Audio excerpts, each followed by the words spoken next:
Welcome to the Arizona Cowboy Poets Gathering podcast. This is our sixth in the series, and we hope you enjoy them and subscribe to receive them when produced, usually about one a month. I am Jim Buchanan, committee chairman for the Arizona Cowboy Poets Gathering, and I've served on the committee now, I guess I can say 36 years because we're working on the 38th, and I was not there for the first two, but I've been there ever since.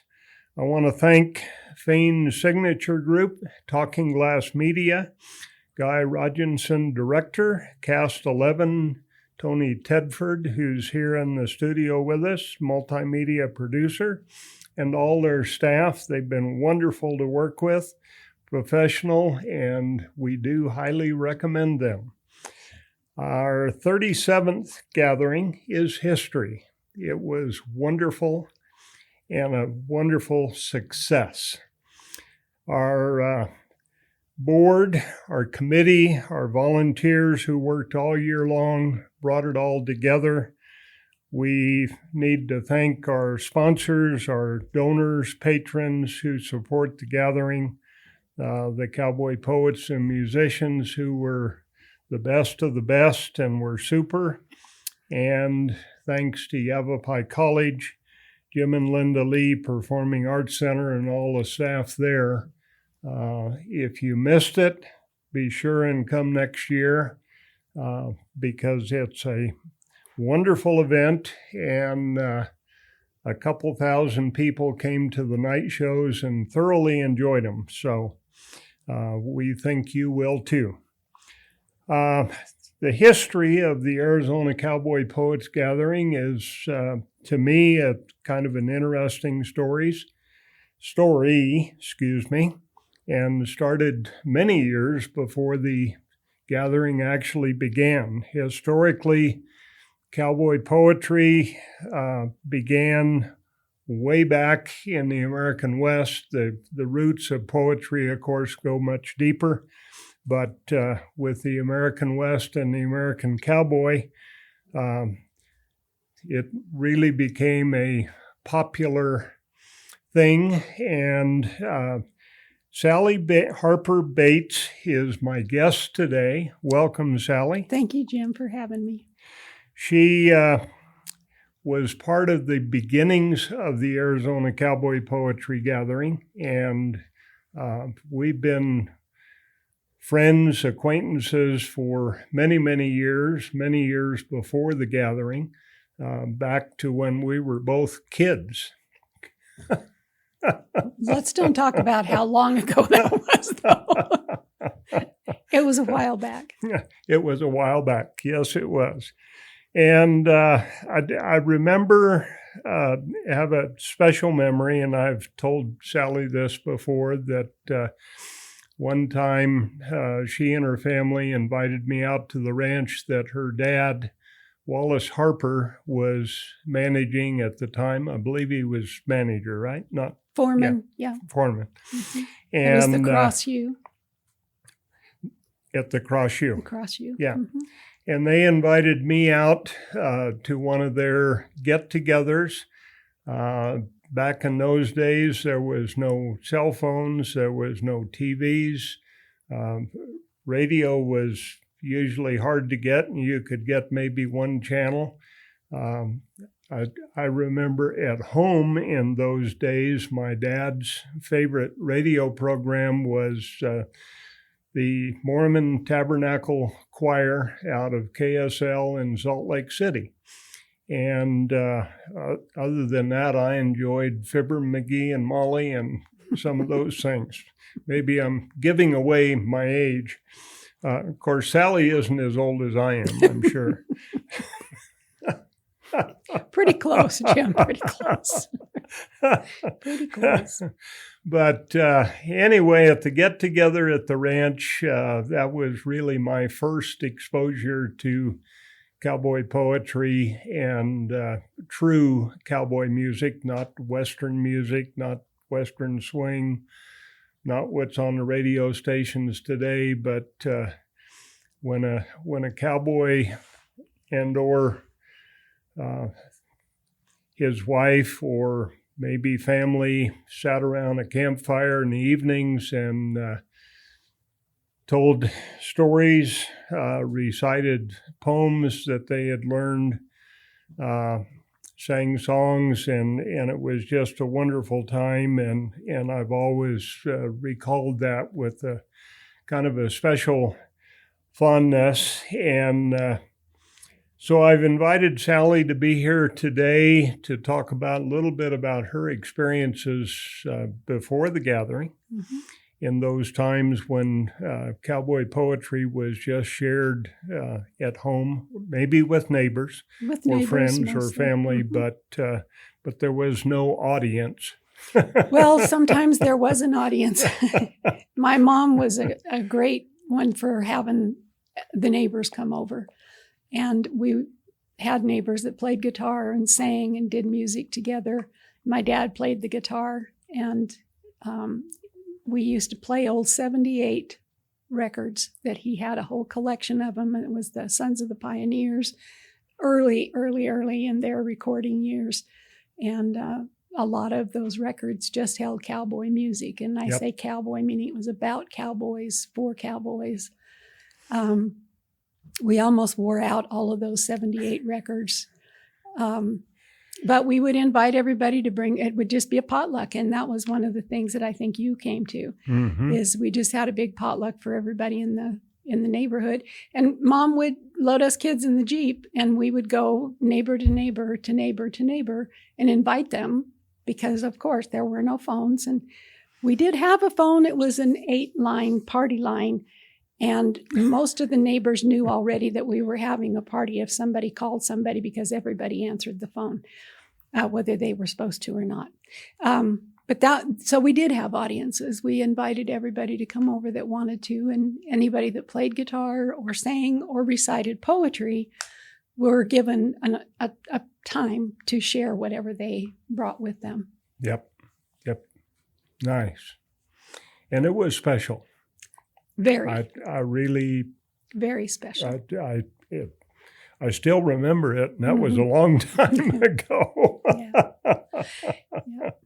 Well, and us kids were homeschooled most of my growing up years. So Mom tried to keep our social aspect of life a little bit fuller than just being raised like wild Comanches on a ranch somewhere.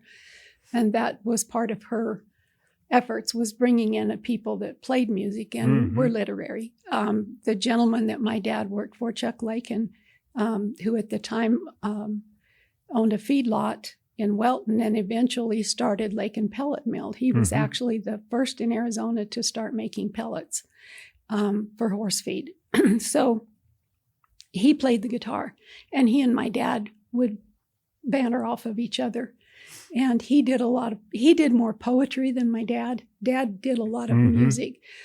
Chuck did a lot more of the poetry. And then my Uncle Dick would come in and tell stories. And so that whole combination of the stories and the poetry and the music and just sharing that with friends and family, and it was very special. It was a time of my life that I consider to be one of the better times of my life. Life was simple. Very simple. Yep.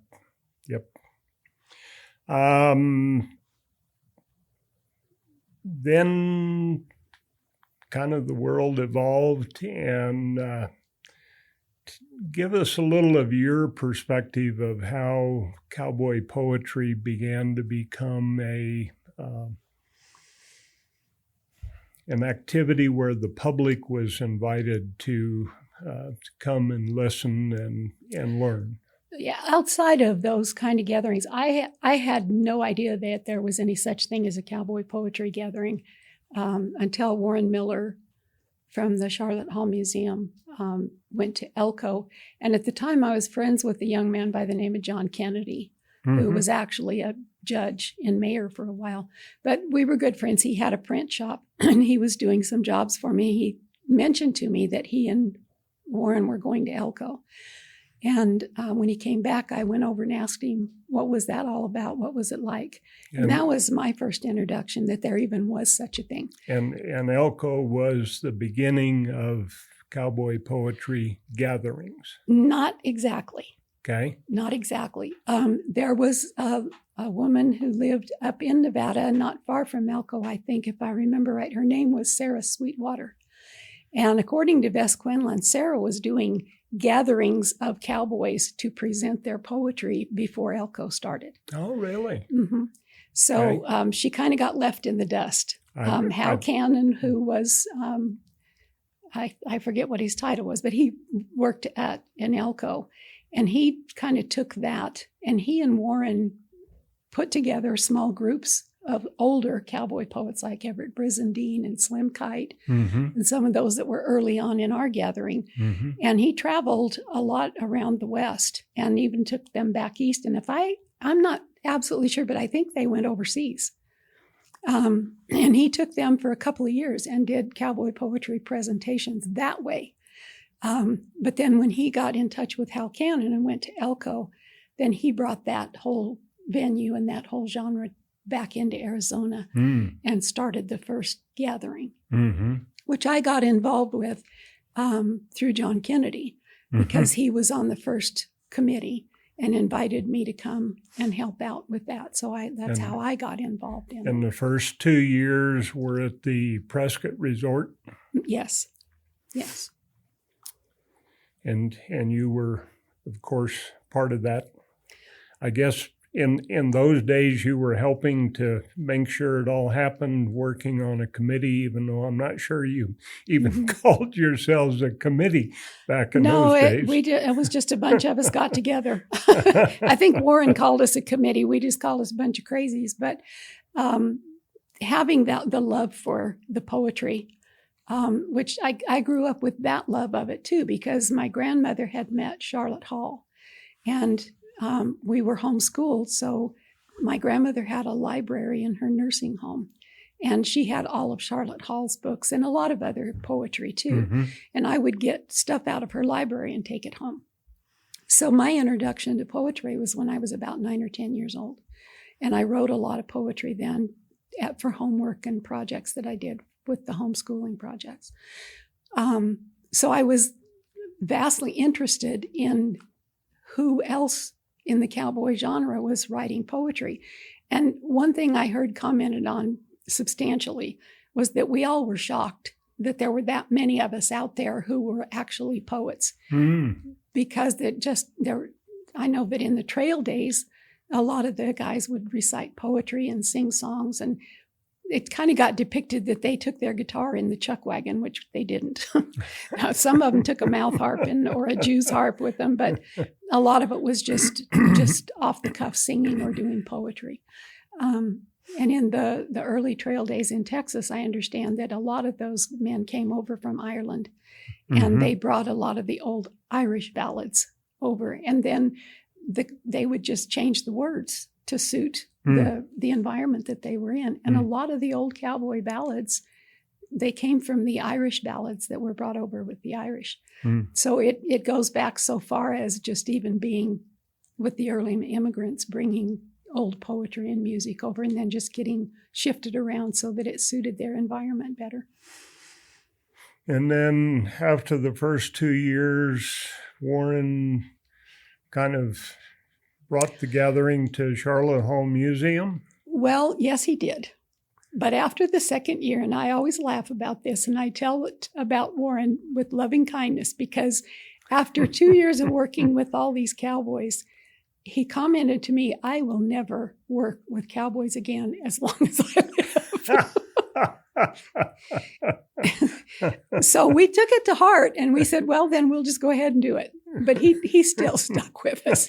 He figured out how to get around all of us nuts. But yes, then he brought it down to the Charlotte Hall Museum. But he also produced the biggest part of those two at the Sheraton too. He was in it from the beginning. And we owe a lot to Warren. I kid him a lot, but we owe it all to Warren. He was the one who brought it here. And then we just all tried to work and support and help him where we could. Yes, and I agree with you. Warren was a very key player and a motivator that kept the gathering going. I know. I think it was in the second year that I joined or the third year when it went to Charlotte Hall, and Marshall Considine invited me to join the committee, and I began to work on it. And the Cowboy poets and musicians have kept me inspired to keep doing it today. So they're a wonderful group of people. So far, the good Lord has blessed me with good enough health to be able to keep doing it. So that's a wonderful thing. We're glad you do. So we went to Charlotte Hall and had a lot of activities at Charlotte Hall, and then began to have some night shows at the Elks Theater, and kind of time evolved and went on, and I can remember the challenges we were facing when the night shows at the Elks Theater were selling out. We were filling the place and had people waiting, and had 2 or 3 shows for a while. We did. And that's when we began to go to Yavapai College to the Performing Arts Center to have a bigger night show venue. We were still at Charlotte Hall Museum in those days, and Warren was still at the helm.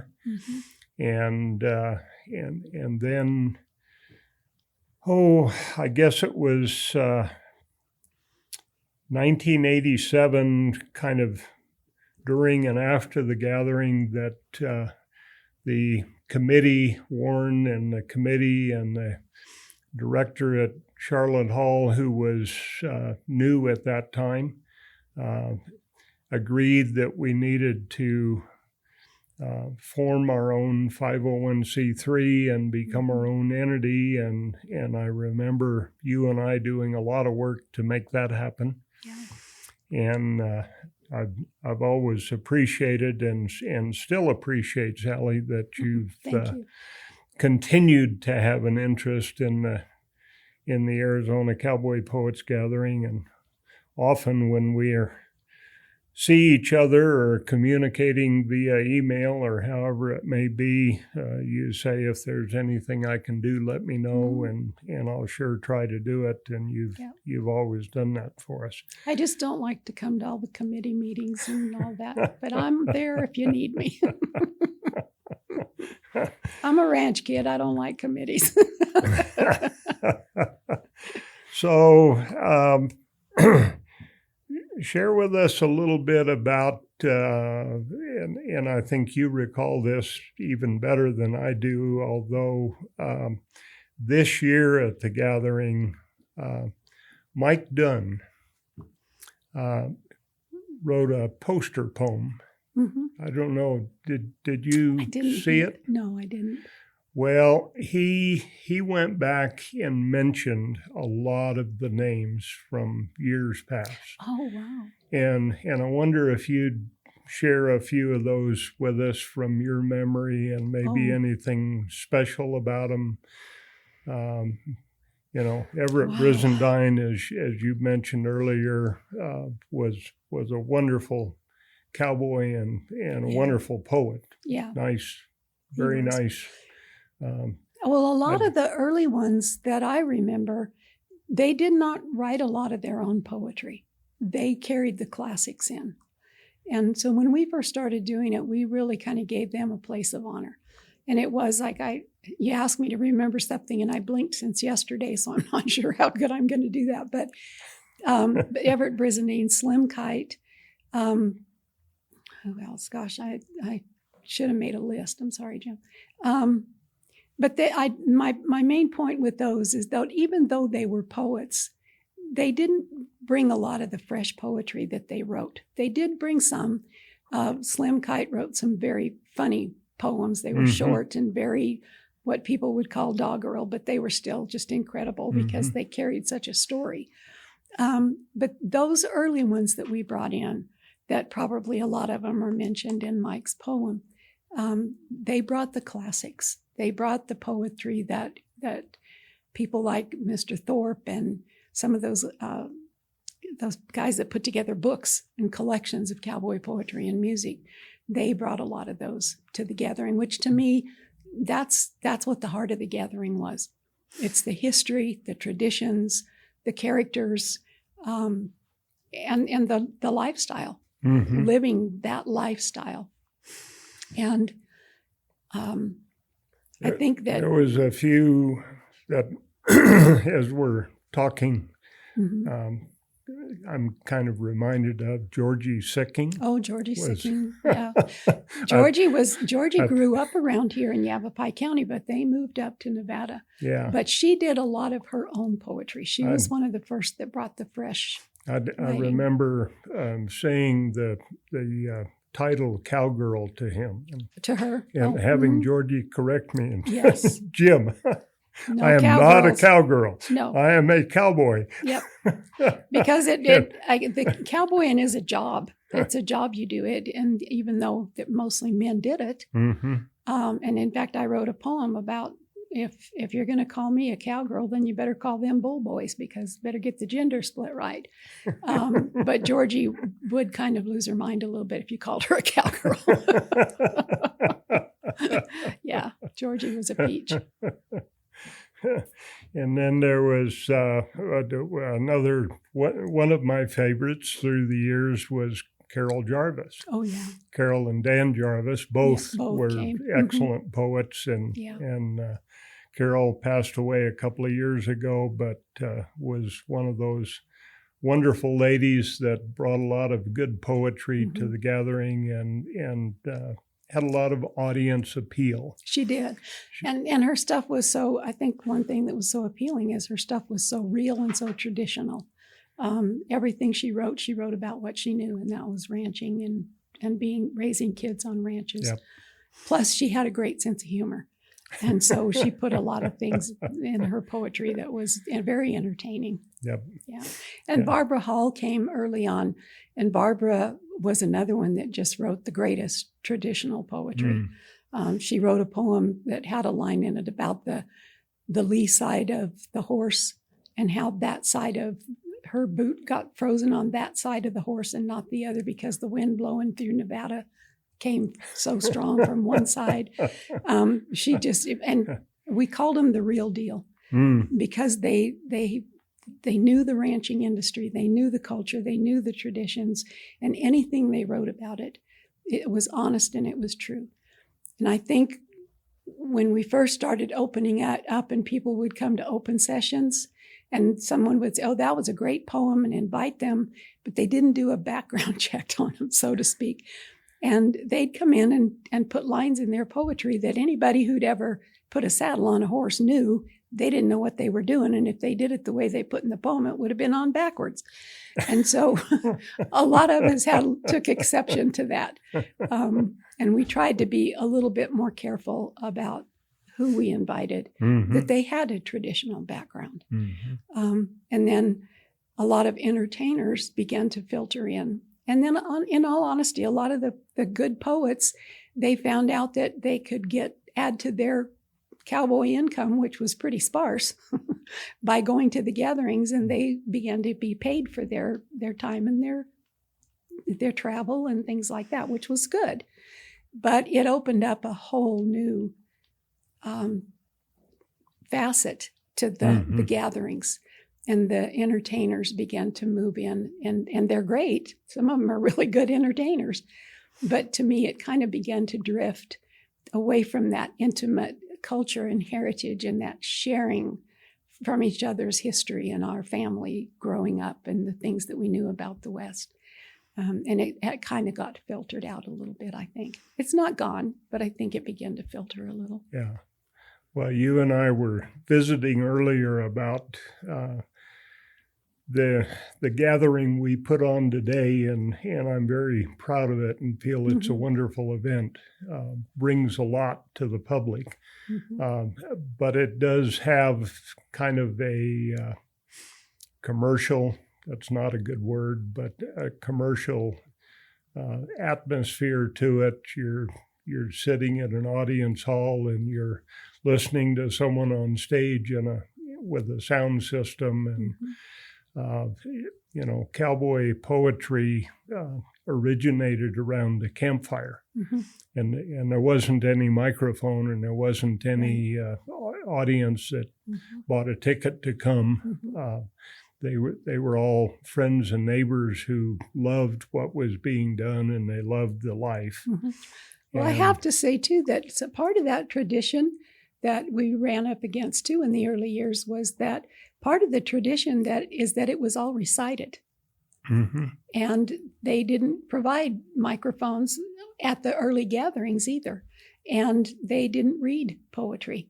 And a lot of, I didn't get invited to a lot of poetry gatherings because I read my poetry. I didn't memorize it. And they wanted traditional reciters. And so even that part of it has somewhat been filtered out too. And with the microphones and the stages and all of that, the more entertainment part of it, they are very reciting. They recite, they know their music, they know their poetry, and that's part of the entertainment part of it that hasn't been a bad thing. It's been a good thing. But it's also lacks that tender part of, I didn't memorize this, but I'm going to share it with you anyway. And if the words carry their own weight, then the poetry will have value, whether you recite it or not. So, but early on, they had to be reciters. It makes me think of Jim Neighbors. I'd love to hear Jim Neighbors sing, but I hated to watch him sing.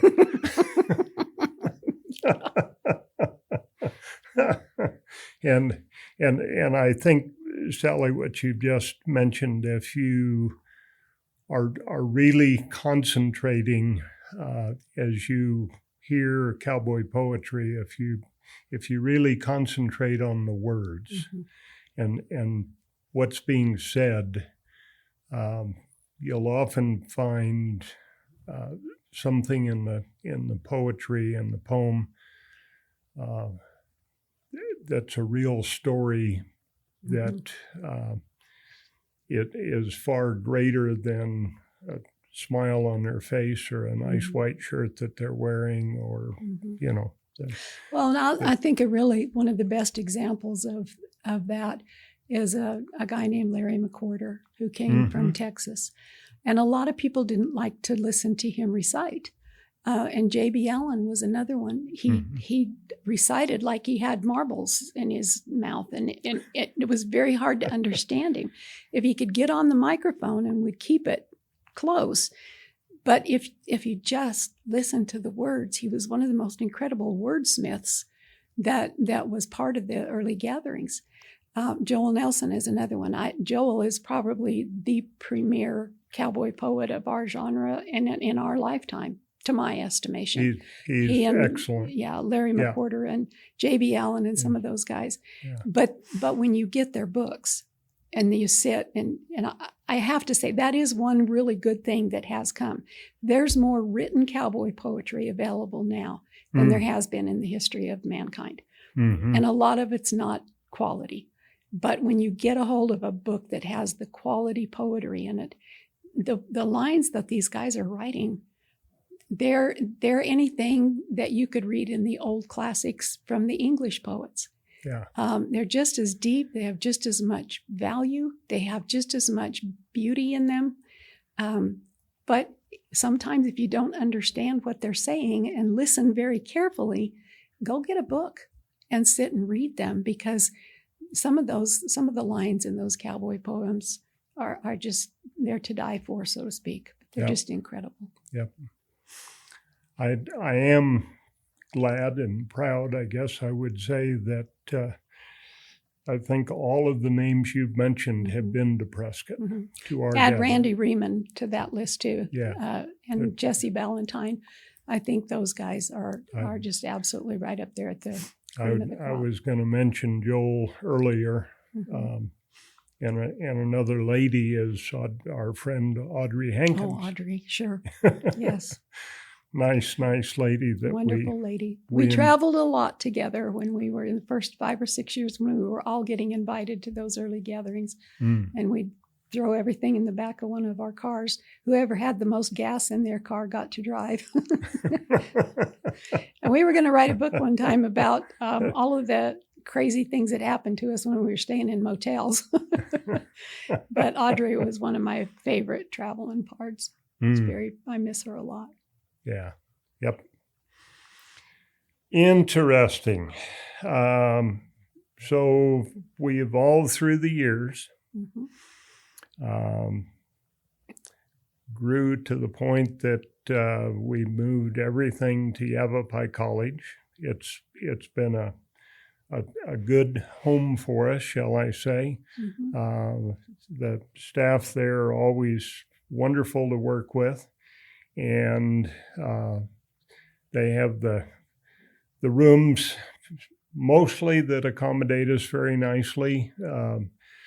We've had to change some rooms from here to there now and then, and we understand next year they're going to have two new rooms at the college in the community room or community building where the community room is, Building 19, that we'll be able to use, which will be a nice advantage for us. And then we do things like Coffee with the Cowboys every year, and that's kind of a combination of poetry and stories. And I've heard some just kind of factual things about ranching at those sessions, and I've heard some tear jerkers, and I've heard some that just made you roll with laughter. Yeah, they're always good. And I think part of the reason they're so good is because there's such a relaxed atmosphere there, and people feel more comfortable. And truly, that's when we first started them. The audience was kept close, and we didn't always have microphones in the rooms at the Charlotte Hall. We just set the chairs up close and put people, and it became a little more intimate. Yep. And I missed that part of it. But that Coffee with Cowboys is one of the more intimate places where it gets taken care of. So it's good.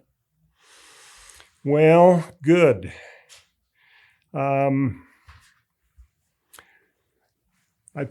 think that kind of concludes this session of talking about the history of the gathering, where we've come from and how we've evolved, and shared some of the memories of cowboy poets and musicians that have been with us through the years. One we didn't mention, I guess, Sally, is the Desert Sons. Oh, gosh, yes. You were back when Desert Sons first started with us, and they were the headline entertainers for 20 years. Yep. And it was interesting because when they first came here, we did not know who they were. And they came and asked if they could sit in on an open session thing. And I said, I think they're all full.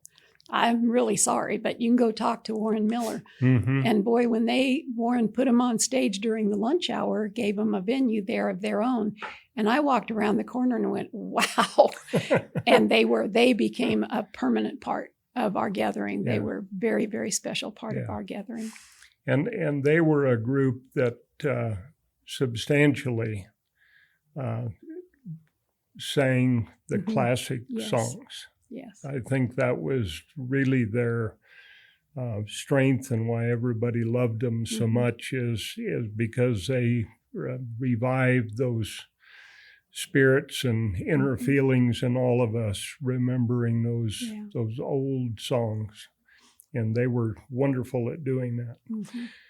Well, I'm going to wrap this up and call that the end of our podcast this time. We'll be continuing these, and again, we hope you join us. Subscribe to us and watch these. We're preparing now for the 2026 gathering, August 6th, 7th, and 8th of 2026. We have our website, azcowboypoets.org, and you can follow us on Facebook. And we also have a e-newsletter that you can sign up for.